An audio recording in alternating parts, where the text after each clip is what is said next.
One of the toughest challenges faced by any manager is the hiring interview.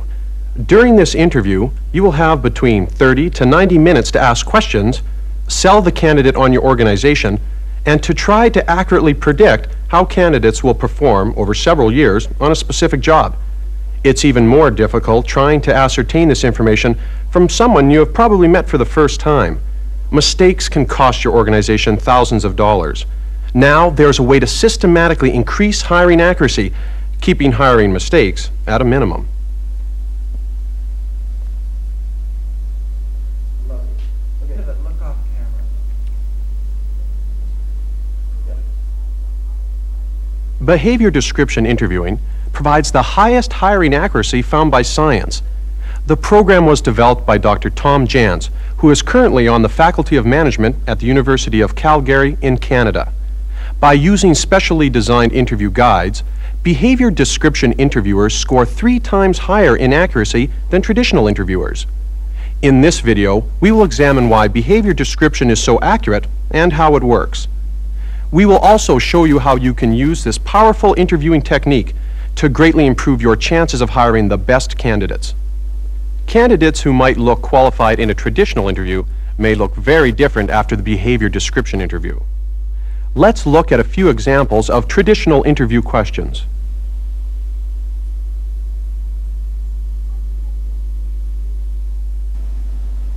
What do you like best about your career in the travel business? I guess it would be people and the satisfaction I get working with others. I think travel can be a lot of fun, but it could also be very difficult, and a good travel agent can make all the difference. What do you like best about your career in the travel business? I like the variety of my work. I get to meet so many interesting people and go to so many interesting places that I feel the job helps me to become a more well-rounded individual.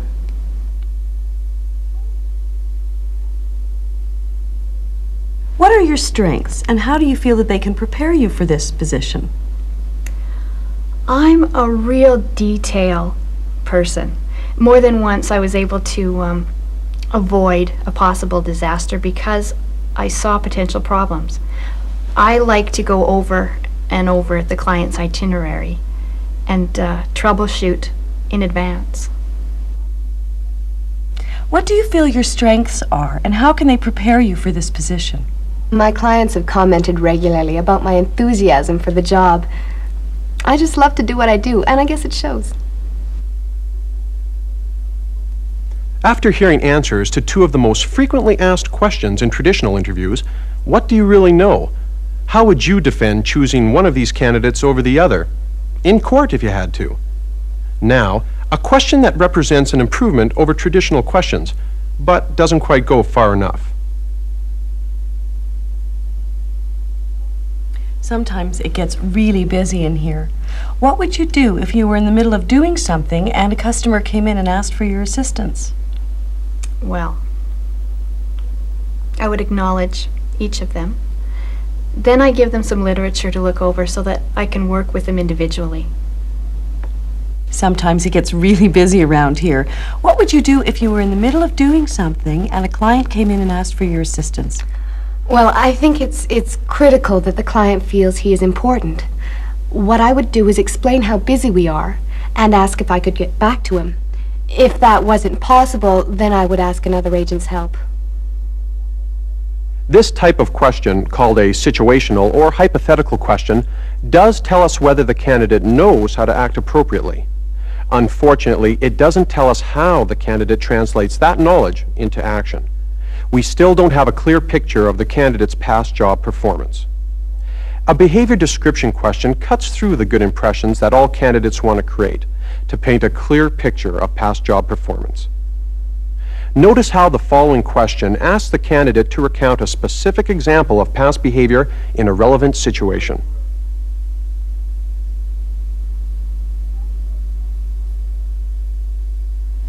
Tell me about the last time a customer came into your agency and you were already busy doing something else. Actually, it happens quite often.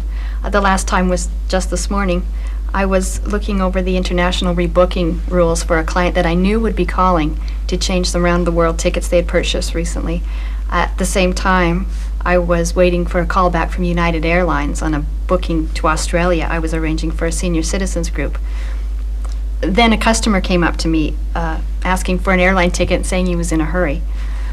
I quickly marked my place in the ticketing manual and had someone else take my calls. Then I looked after the customer, wrote his return ticket to Toronto. United actually did call while I was doing that, but I got back to them as soon as the customer was gone and everything was fine. Now, let's look at how this event actually took place. I'll be with you in a moment. Dale, I'm expecting a call from United. Could you take my calls, please? Thank you. Yes, sir. How may I help you? I need a return plane ticket to Toronto to get me to a business meeting by Friday morning. Now, this contains all your flight information, your tickets, and your flight insurance. Have a pleasant flight. Thank you very much. See you in 3 weeks. Okay. Did anyone call for me? The story told by the candidate tells us a lot about the way they handle customers and stay organized. Now, let's look at our other candidate. Tell me about the last time a customer came into your agency and you were already busy doing something else. Oh, that would have been last Friday afternoon, just before closing. My boss had told me to make absolutely sure that the bank deposit was made before the weekend. Then this customer came in, just as I was finishing the last of the calculations.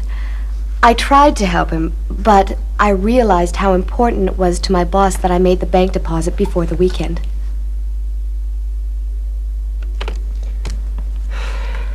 Excuse me, I'm looking for some information on a seat sale to Auckland, New Zealand. Oh, you can find that information on the display rack over there.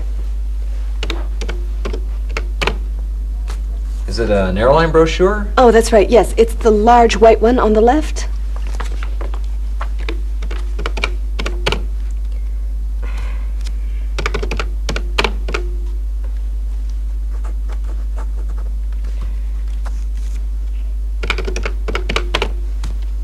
I can't seem to find anything on the seat sale in here.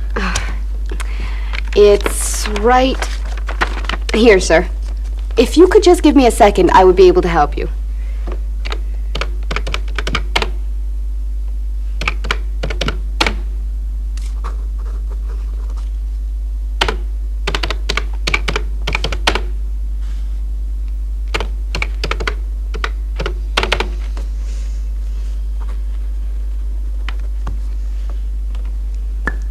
What can I do for you?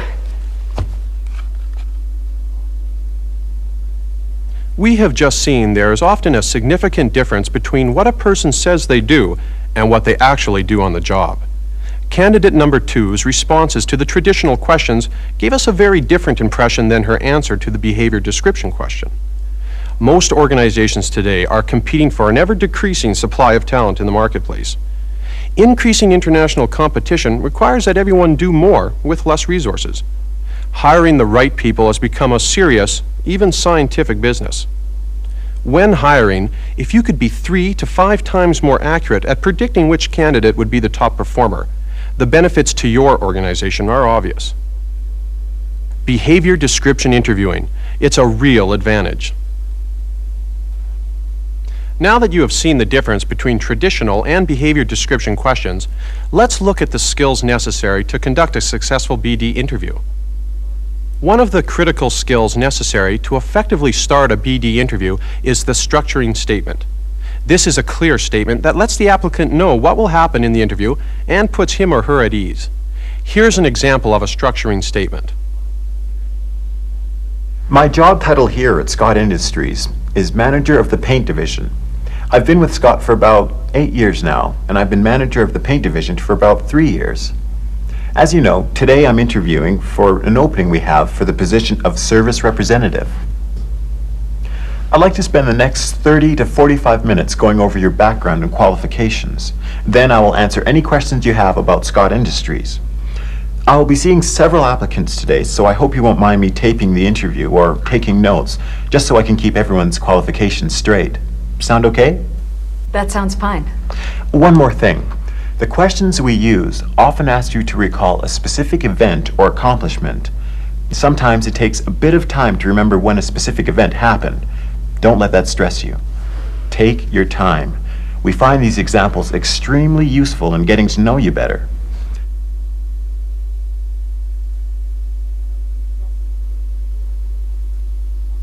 A good structuring statement should include a brief background about your experience with your company, the position, title, and department for which the candidate is being interviewed, the amount of time required for the interview and what you want to accomplish in that time, mention of your note-taking or tape recording process, and an explanation of behavior description questions. So now you're ready to ask some behavior description questions. There are a number of varied responses you can expect.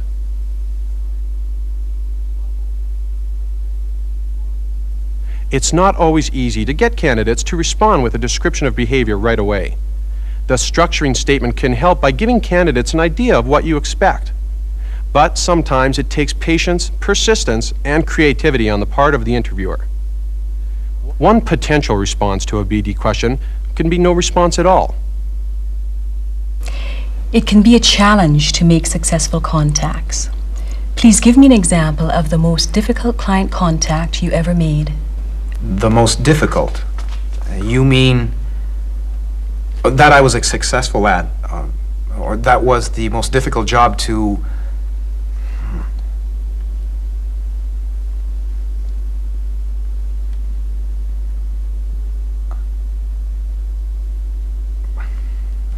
Okay, just let me think a second.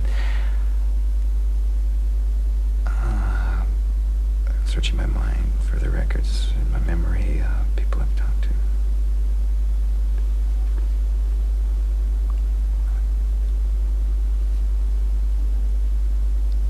That's okay, Peter. Sometimes it can be difficult to think of specific incidents. Take some time and try to recall one. Perhaps it would help if I rephrase the question.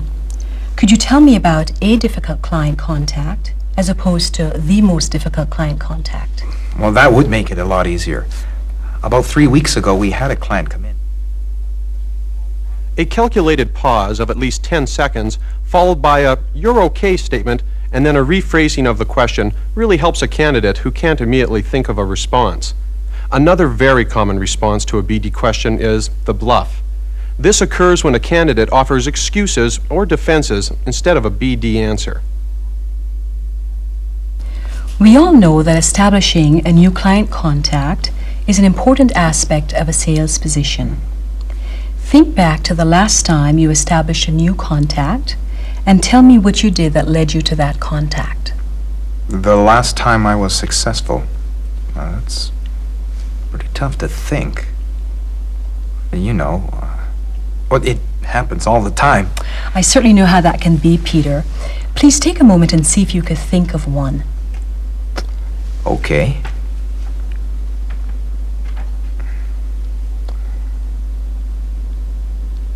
Perhaps I can help. I noticed in your resume that you worked as a rep for Jones & Company. Perhaps you could think back to when you started that job and tell me about how you established sales contacts. At Jones & Company, that was about a year ago.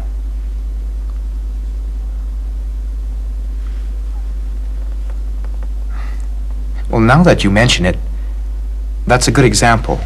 Okay. I looked into the geographic specifics and decided down my account that the larger area would be a good place to go to.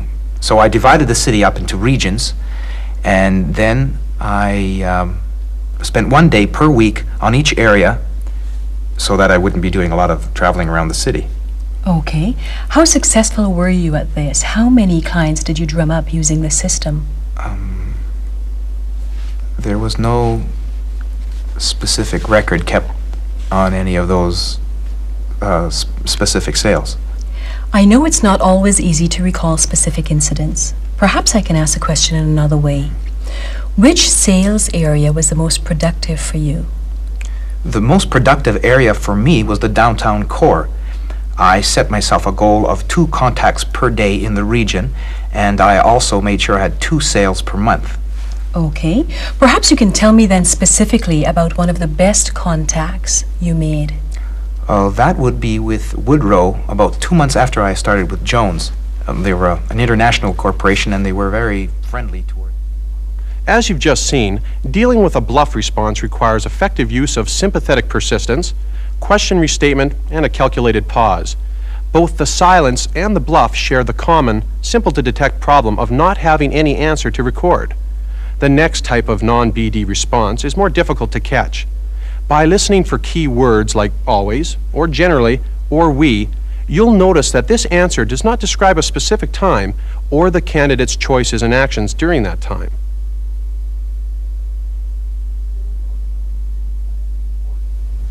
Staying organized is especially important for this position.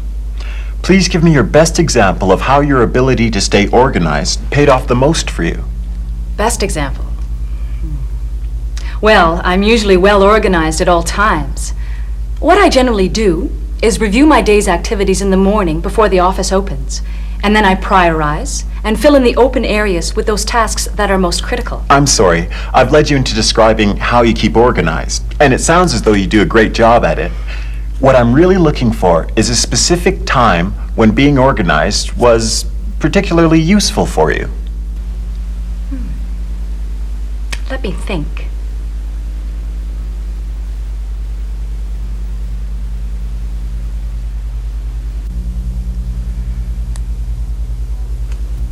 Oh, yes. I recall a particular situation when the purchasing agent of our largest client stopped by unexpectedly to sort of inspect our operation and our ability to keep them supplied. I guess they make it a practice to check on their suppliers from time to time. In this case, our general manager tried to keep the conversation on the big picture issues, but the purchasing agent was bent on a surprise inspection of our facility and with particular attention to his inventory. I can see where that would require you to be organized, all right. What did you do then? Well, we took him back to the production area and showed him how his product was being assembled and packaged. And then we drove him to the warehouse to check the inventory. You say we. What role did you have in this? And how specifically did your ability to stay organized pay off in this situation? Well, several weeks prior to that, I had organized myself to the point where I could take a day out of the field and go to the warehouse to check on the inventory for that particular client. And while I was there, I was able to replace damaged products and replenish shortages so that everything was up to date. It was my daily time management system that helped me to set aside the time and to remember that the inventory must be checked. If it wasn't for me, that surprise inspection would have been a disaster.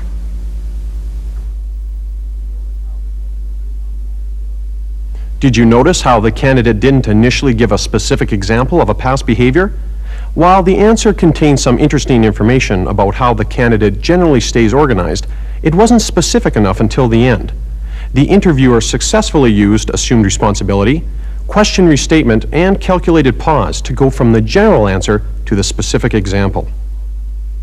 Now that we have demonstrated how to deal with non-BD responses, let's finish off this section on using behavior description skills by discussing how to close the interview. The interview should always wrap up with a statement that communicates your interest in the information you have gathered and informs the applicant of what happens from here. We suggest you include the following points. Thank the applicant for answering your questions and for the time they have taken for the interview. Inform the applicant of the time frame for making your decision and provide a date by which the applicant should have heard from your organization. Here is an example of a closing statement. I'm glad I could answer your questions, Peter. I thank you for your time and interest. We should make a decision in this position by next Friday. If you've been a successful applicant, we'll contact you by telephone by then. BD questions generate specific, important details. How do you remember them all? By taking notes. The segment which follows will give you a chance to take notes. For your first try, just take notes the way you normally do, or the way you think you should. Are you ready? Okay. Here is Miss Reynolds being interviewed for the position of service representative.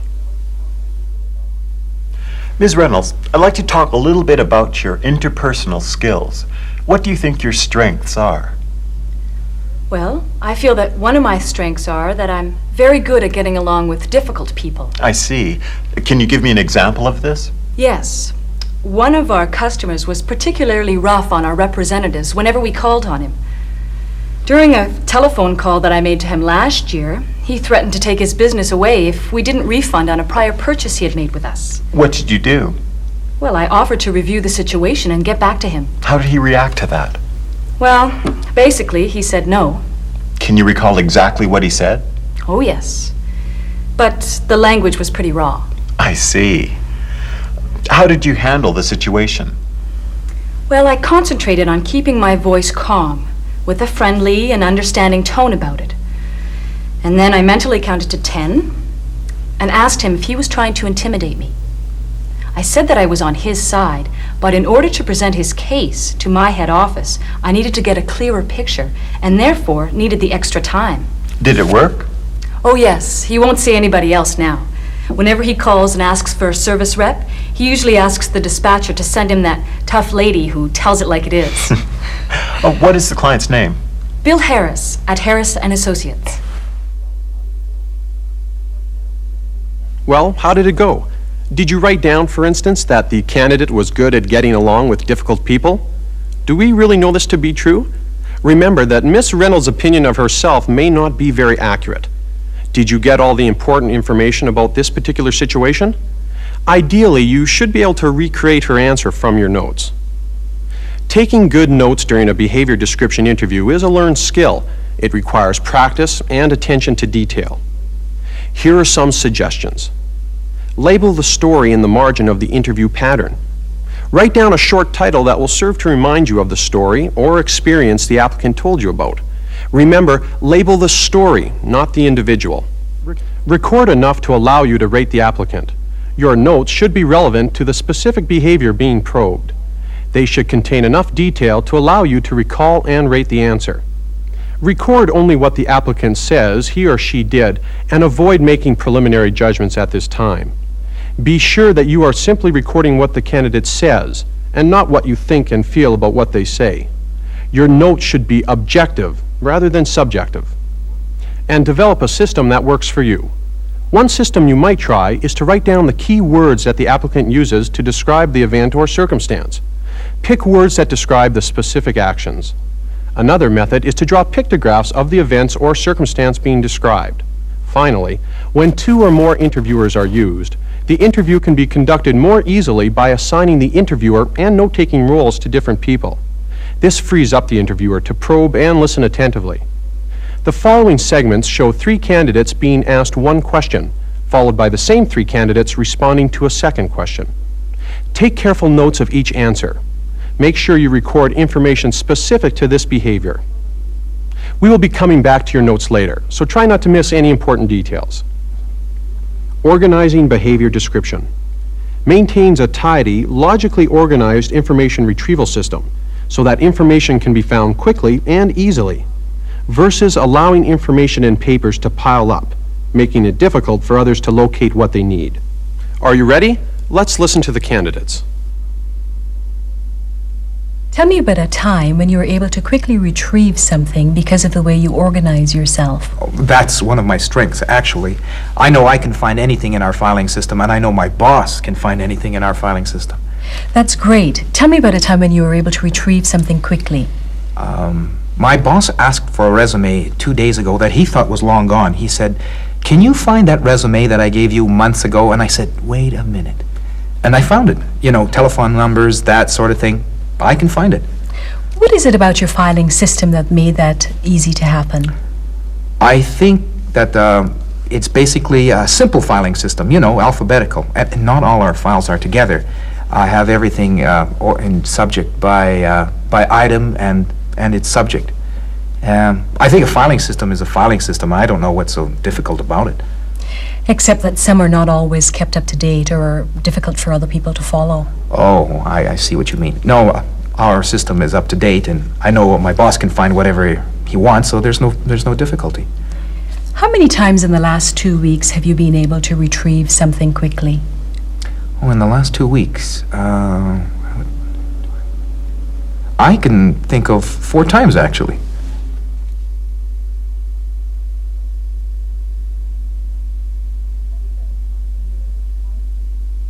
Tell me about a time when you were able to find something quickly because of the way you organize yourself. I can't think of anything. Perhaps people come in and ask you for things. Tell me about a time you were able to find something quickly.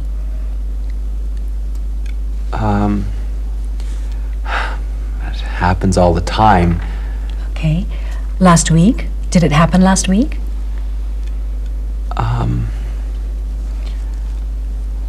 I can't think of anything that stands out. Did someone come in yesterday and ask? Yesterday, I was able to do some work for someone who was away. I was able to find it in a different system. How were you able to do that? Logically, well, it was a personnel file, and so I looked up in the alphabet until I found it. Did anyone comment on your success? Well, no one knows what I did.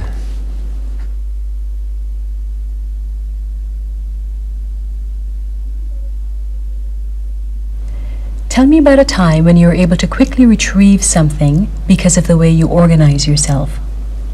Well, recently a person came into the office looking for some information on a tourist board outside our province. It wasn't really listed in any of the guides we have, but we do occasionally receive handouts from our supervisors, and they cover programs of this sort. I had them arranged in a file so I could gain easy access to them, was able to make a photocopy, and the person went on their way with the information almost immediately. Did you file them in any particular order? Yes, alphabetically. Did your supervisor or anyone else comment on your effectiveness in this particular situation? Well, actually, there was no one there to see what had happened. How often are you required to retrieve information in this manner? This was pretty unusual. Most of our handouts are in the display racks.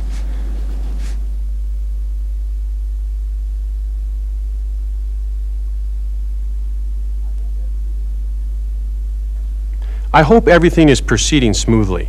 Remember to include details about how recently the example occurred, how frequently it occurs, and who noticed the example. These points will help you rate the answers later on. In the second question, we are looking for this behavior.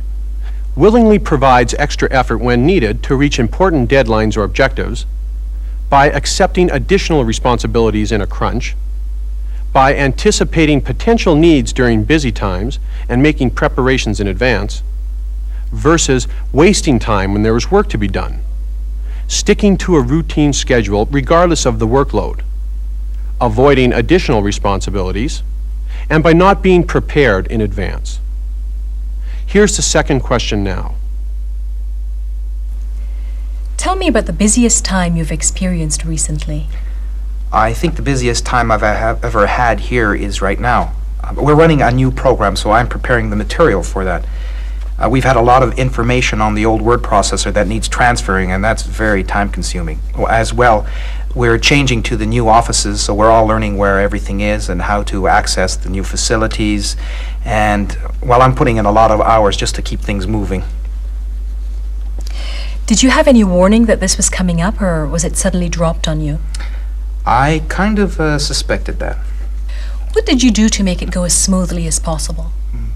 I've done as much as possible now to prepare for the new program.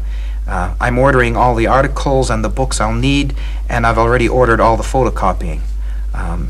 What I'm doing now is converting old documents from the old system. I've had hard copies made, and I'm transferring that information to the new system while I go along and edit with the new computer.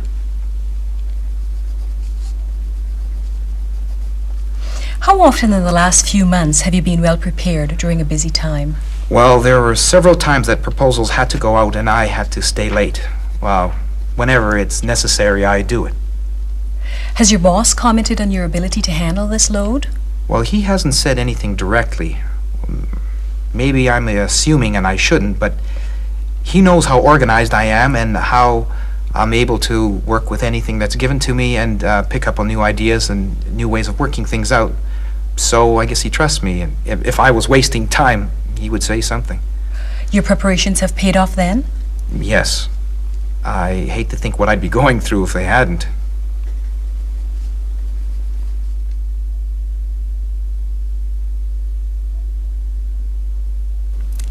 Tell me about the busiest time you've experienced recently. I guess the job I mentioned earlier, where I worked overtime every day almost. I was busy from the moment I walked in to the minute I left. In a way, it was invigorating. I didn't seem as tired as I normally do. I walked faster, worked more quickly. It was a good experience. Were you able to make preparations to make the time go more effectively? Yes and no. Some things you can control and some things you can't. Did you have any warning that this was coming? Well, we knew it was coming in December, just not the magnitude. So when you found out this was going to happen, what preparations did you make? I made preparations. I pre-cooked meals for my family when I knew I was going to work late. I got to bed quite, well, earlier than normal so that I wouldn't be as tired. Did your preparations pay off? I would say they did. For me, anyway. Did anyone comment on your extra effort? I was surprised because Sharon doesn't normally say anything, but she actually thanked me for working late. I think she appreciated being able to count on me. How often have you dealt with a busy time in this way? Oh, not that often, really. We don't usually have to deal with such hectic times.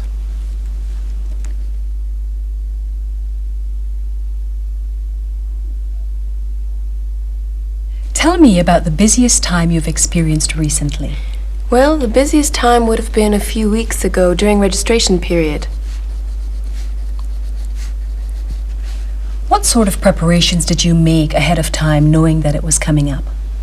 Well, we made sure that no one was taking their holidays at that time, and everyone made an effort to come to work even if they weren't feeling very well. And we made sure there was an adequate supply of all the forms and informational pamphlets we might need. You say we.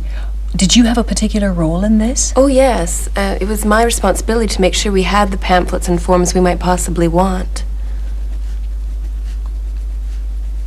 Did you run out of forms? No. Did your preparations pay off then in general? Yes, they did. The registration period is a hectic time of year at best. We don't need any additional frustrations then. How often do you put in extra effort during busy times? Well, registration period occurs twice per year, and there are other busy periods during submission deadlines and such.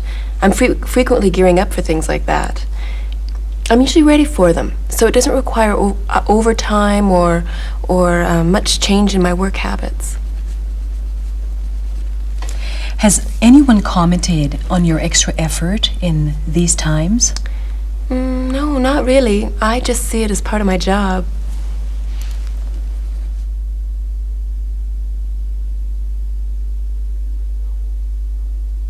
The interview is now over, and you've taken good notes to jog your memory. However, there is still one important thing you need to do: assess the candidate. Rating is the process of putting numbers to the written notes or answers. Let's begin by reviewing some general guidelines to remember when rating candidates' responses. First, relate the candidate's response to the specific behavior description you are probing. These performance descriptions describe in detail effective as well as ineffective job performance. The more exactly the candidate's example fits the description of effective behavior, the higher the rating. If the candidate's answer contains two or more direct references to the phrases that define how highly effective performers act and no references to ineffective actions, then the answer merits a top score. It is possible, of course, that an answer might contain choices or actions that do not specifically appear in the performance description, but that are just as effective as those that do. The answer should get a top rating in this case as well.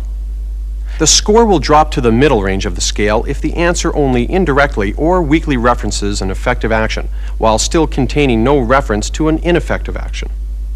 The answer should be scored near the bottom of the scale if there are no references to highly effective actions, or if it contains references to some of the ineffective actions described in the performance description. Second, note how recently the described behaviors occurred. The more recent the example, the more accurately it predicts future performance, and so the higher it should be rated. Third, note how frequently the described behaviors occur. The more frequent the behavior, the better it predicts future behavior and the more highly it should be rated.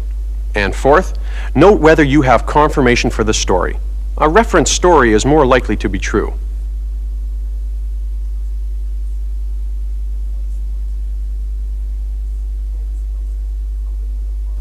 So, in summary, a rating of 5 on a 5-point scale would be a very recent example of effective behaviors which occur frequently and can be verified by a third party. With some practice, rating responses will become second nature to you. Let's start this practice now. Go back to the notes you took during the Taking Behavioral Notes section. Remember, you had 3 candidates, each being asked 2 different questions. Try rating each response using the guidelines we've discussed. 1. Relate the candidate's response to the behavior description. 2. Note how recently the described behaviors occurred. 3. Note how frequently the described behaviors occur. And 4. Note whether you have confirmation for the story. You should stop the tape while you do this exercise.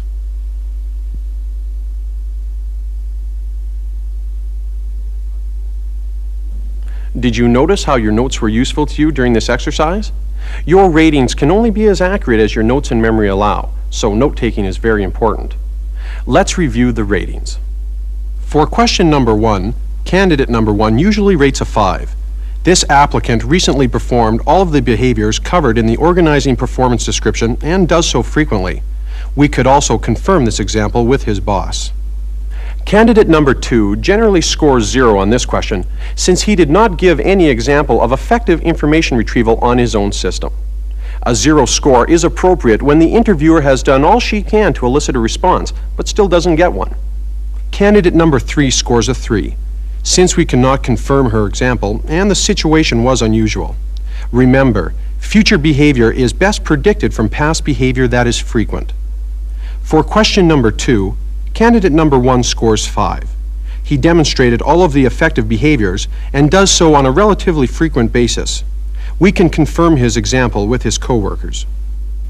Candidate number 2 scores a 3 or 4, since he described performing all of the effective behaviors.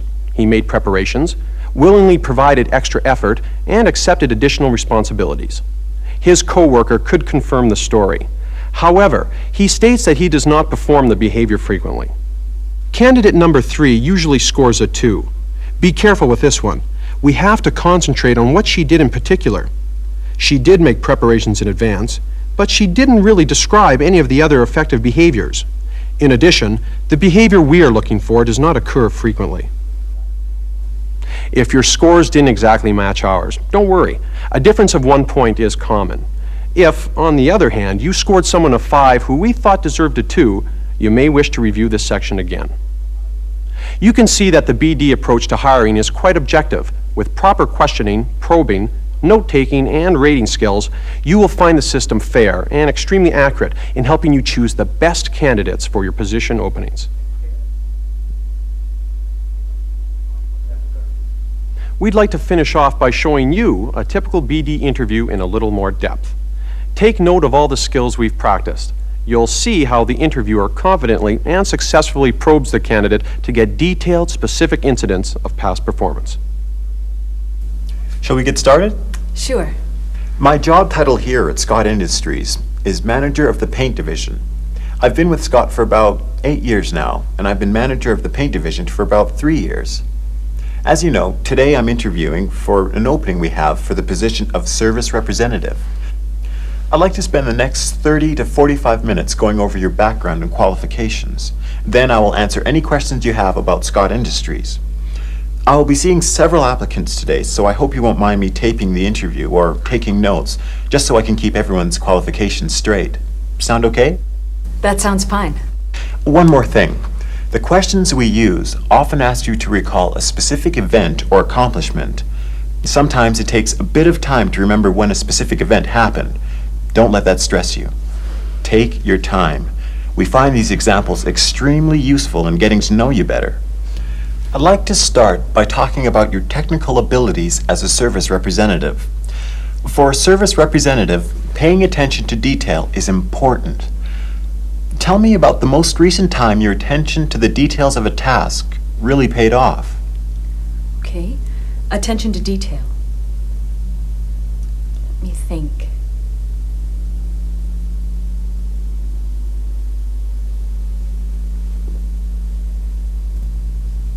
That's all right.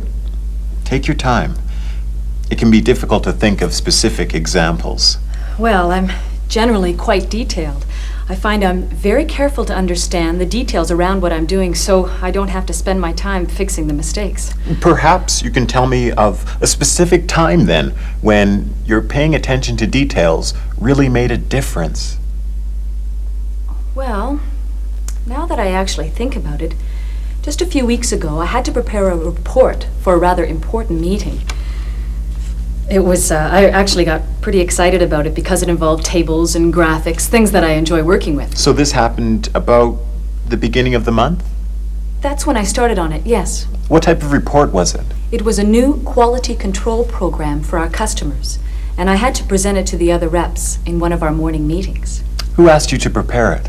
My boss, Mr. Crompton. I see. So what details became important? Well, it was pretty important that the figures involved were correctly typed, since they involved cost projections that would have implications for the budget. Also, the diagrams and the artwork had to be pretty impressive. How did you make sure you didn't miss anything important? It was quite a challenge. When I first heard about the report, I started to think about how I would go about doing it. I knew that I'd have to get a desktop publishing package set up, so I made the arrangements to purchase a copy of the software. I also knew that it would involve a lot of cooperation with the graphic arts department, so I started to think who the best person in that department would be to work with. That sounds interesting. Tell me a little bit more about how you came about creating the report. Well, I gathered all the information I needed. The spreadsheet material, the company promotional literature, artwork. That's where my contact in the graphic arts department really helped. Also, I set up a new subdirectory on my computer so I wouldn't lose any of the files. We have quite a few people using the system. And then I set up my format using the software that I'd purchased and went about preparing it. And it went quite quickly after that. In the end, I must have read the report 3 or 4 times to double-check typos, figures, stuff like that. Did anyone comment on your attention to the detail? Actually, I had another representative read it over, and he mentioned to me that he couldn't find one mistake. He was quite impressed. Who was that? His name is Robin Pierce. How did it all pay off for the company then? Actually, I haven't heard yet since the meeting was just yesterday. I'm hoping that it will be adopted. It looks great. How many times in the past year would you say your attention to details paid off? Oh, lots. I'm one of the few people in the office that doesn't have to redo everything.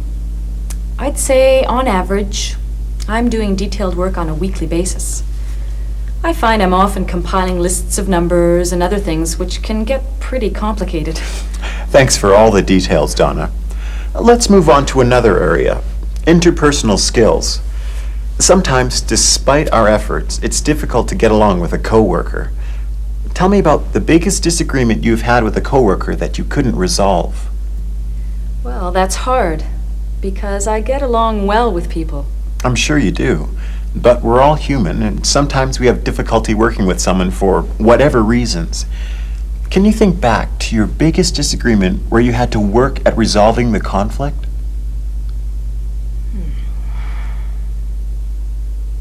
Well, I can think back to my last job.